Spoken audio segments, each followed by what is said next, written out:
am a number, counted 11 times a day. Flashlight to the face at 3 a.m. Thanks, I don't need REM sleep after all. No, I'm not dead. Yet. 10 a.m. How can you lose me at work, officer? Everyone knows that I work. Everyone knows where I work. Everyone knows I only miss work for writing class. I don't even go to medical unless I'm hacking up a piece of lung. No, I'm not dead yet. Of course I got on the count sheet. I've been doing this for 20 years. That's at least 16 more than you. Which of us do you think messed up? Institutional recount. I am a number counted 12 times today. Back to work, finished the day. Came home for a family moment with my crew. Only a moment, then count time. I'm a small box on that piece of paper and the sheet protector on your clipboard, erroneously crossed out with a China marker. I'm no more than that, not to them, not to you. But no, I'm not dead yet. The voice you just heard was of Jax. Jax is a prisoner at Mabel Bassett Correctional Center, Oklahoma's largest prison for women. Over 1,300 women are there right now. Every Tuesday night, I and 3 other volunteers from Poetic Justice go to Mabel Bassett and we live poetry with the women there. We write together, we laugh, we share, and we share our lives. I'd like to introduce you to some of the poet warriors from our classes at Mabel Bassett and at the Tulsa County Jail. Tina is 21 years old and is facing 40 years in prison. She's a class encourager. When the women share their poems, she says things like, "That was amazing. You said something in words that we all felt," or "You were totally honest and that took courage. Thank you." Tina wrote a poem about the only safe place she had ever known. The name of the poem is Rush Springs, Oklahoma. Rush Springs, Oklahoma. I want to be alone. Solitude, here I come. Out the back door, down the alley, turn left, over the barbed wire, through the trees and fallen fences, into an opening that smells like wet dirt. My safe place, my home. Later, Tina wrote a letter to her younger self, and we understood for the first time why her only safe place had been an opening that smells like wet dirt. She wrote, "Dear baby, your mama's drinking is going to get worse before it gets better. Your daddy will come home. He won't be clean, but he will be home. When he and mama are fighting, you have to be a big girl and hide your sister under the bed to keep her safe. You know when mommy and daddy are fighting to stay out of it. At the same time, you know it isn't fair when mommy can't see that she's about to get hit. So you have to be brave and stand in front of her and beg daddy to stop." Ariel will be in prison for a long time. She struggles with self-hatred, regret, and depression. She told me that writing is the strongest weapon she has to defeat the demons that torment her. Ariel wrote a poem about cutting. The Mayo Clinic describes cutting as non-suicidal self-injury, the act of deliberately marring the surface of your body in order to cope with intense pain, emotional pain, and regret. Cutting is a serious problem with incarcerated women. Ariel wrote what it's like to be a cutter for those of you who don't know. It's like dancing ballet with pain and falling in love with the asphyxiation of your agony. It's finding yourself in the hollow clutches of pulsating lunacy. It's finally feeling something real and being petrified it will go away. It's making sure it doesn't. It's watching your skin open up and letting go of the breath you've been holding. You're shaking, you're scared, you're fine. You become docile, and the light of your eyes returns to hide the intimacy of your failure. It's knowing you're being reduced to scar tissue and believing the lie that pain will always be beauty because it's the only thing that stays the same. Ariel has a top bunk in her cell with a very small window. And she told me that if it was just the right time of the month and the sky was clear, she could see the moon. She also told me that prisoners aren't allowed outside at night and that it had been years since she had seen the stars last. She wrote an ode to moonlight.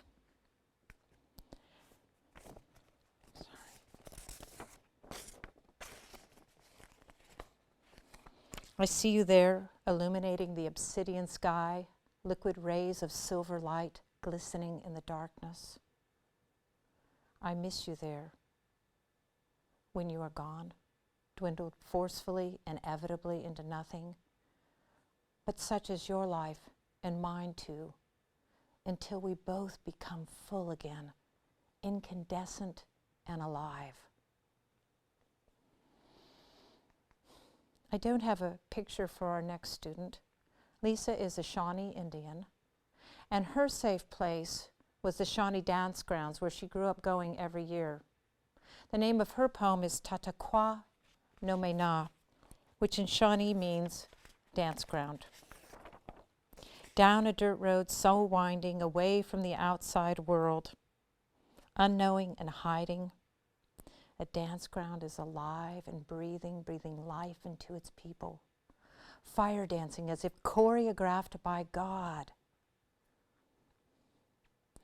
Wood popping, smoke penetrating on its path, a long sturdy table filled with food galore, kids laughing and playing till they can't play no more, family and friends catching up since the last dance, making the ground smile by fulfillment.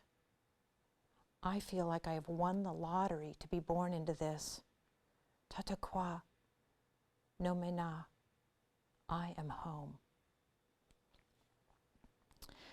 The last person I'd like you to meet is Olympia. Olympia is in one of our first classes at the Tulsa County Jail.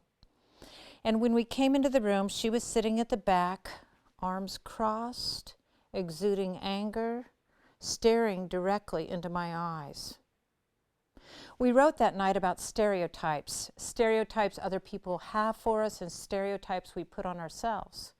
When it was Olympia's turn to share her poem, she came to the front of the classroom, stood, waited, looked each of us directly in the eyes and said, "What it's like to be a flamboyantly gay Latino man stuck in the body of a angry, sardonic black woman." The room transformed in that moment. Olympia was no longer angry. Olympia was eventually sentenced and ended up in 3 different prisons in Oklahoma, and I went to visit her in each of those prisons. Then last November, another volunteer and I picked her up when she was released. During her time in prison, Olympia wrote to me and sent me poems. She's an eloquent writer. She's now on our board of directors, and she's one of our most passionate advocates. She's also my friend.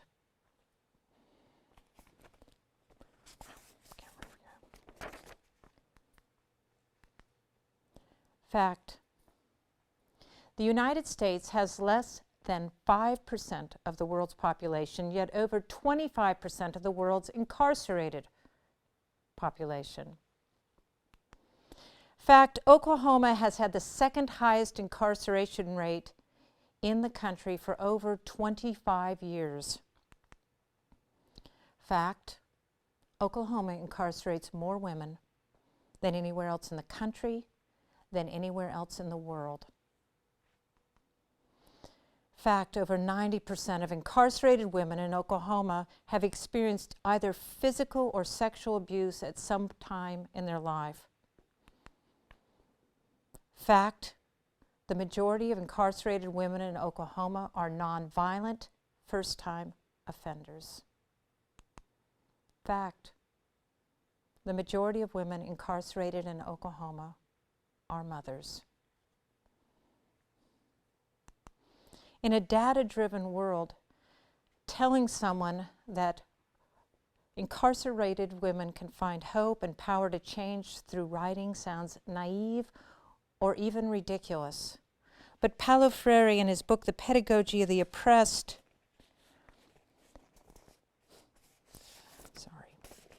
writes, human existence cannot be silent. To speak a true word is to transform the world. It is by speaking their word that people transform it and achieve significance as human beings.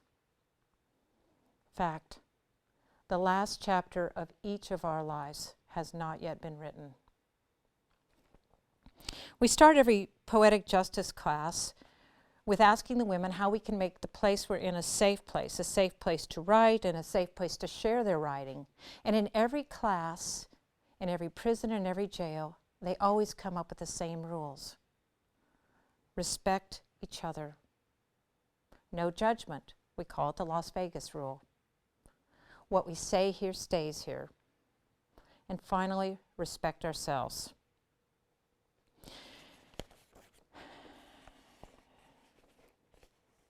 Next, we introduce ourselves with an icebreaker. One of my favorites is, if you could only have one thing to eat for the rest of your life, what would that be? When we ask that question at the Tulsa County Jail, a temporary holding place for most of the women before they're either sentenced or go to prison, they always say what they want to eat right now. Fast food, fried chicken, pizza, a steak, a burger.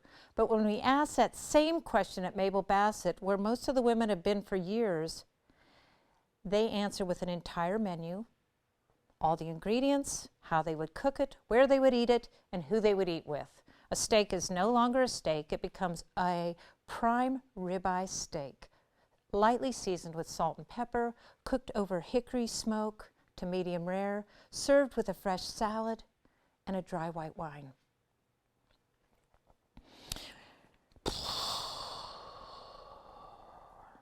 Sorry.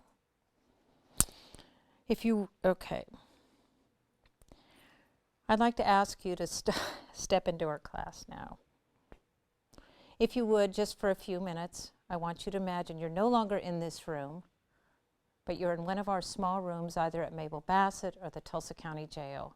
And the next thing we do is breathing. It's a good way to reset ourselves before we start. So I'd like to ask you to breathe in for 4, hold for 7, and breathe out for 8. Slowly but surely. So if you would, put your feet on the ground, hands at rest, and if you're comfortable, close your eyes. Ready? Breathe in for 4, 1, 2, 3, and 4. Hold it, 2, 3, 4, 5, 6, and 7, and out, 2, 3, 4, 5, 6, 7, and 8. Good. Now, if you were really in our class, we would introduce the writing prompt for that night. We would brainstorm together, and then we would start to write. When we settle in to write, it no longer feels like we're in jail or in prison. We become just a group of women sharing life together, and something inexplicable happens. The whole world compresses in the room we're in, whether at Mabel Bassett or the Tulsa County Jail. And in this space, in these moments, in this world, we're all free. Words become more than words as they're written, erased, and written again until they become life and power and truth. The room is utterly silent except for the sound of pencils writing, and it is a safe place. When it comes time for each of the women to share their poems, they can ask the class for comments, questions, or silence, or whatever. They almost always say, whatever. One night, one of the women at Mabel Bassett shared her poem, What It's Like to Have a Mother Who is an Addict and Committed Suicide. When she read her poem, she was weeping. When she finished, woman after woman came up to her. One said, I'm a recovering addict. 2 different women came up and said, my mother was an addict. And finally, 2 women came over to her and said, I am a recovering addict, and I have children. And I understand for the first time tonight what I've done to them, and I will never do it again. Does writing have the power to change someone's life, even someone in prison? Yes. Yes, it does. When the voiceless one finds her voice, she finds herself. And in the middle of the most unsafe place, prison, hope is born. And with this hope comes power to change. We end every class with a short meditation, and I'd like to ask you once again to imagine you're no longer in this room, and as we finish, step with me into this meditation. So if you would, get comfortable in your seat and close your eyes. I want you to listen for the sound of a voice you haven't heard in a long time. Maybe you've lost track of this person, maybe they're no longer alive. Would you recognize their voice in a dark room? What about if there were several voices all at once speaking? Would you be able to recognize this voice? What is this person saying to you? I miss you. I love you. Don't give up. I believe in you.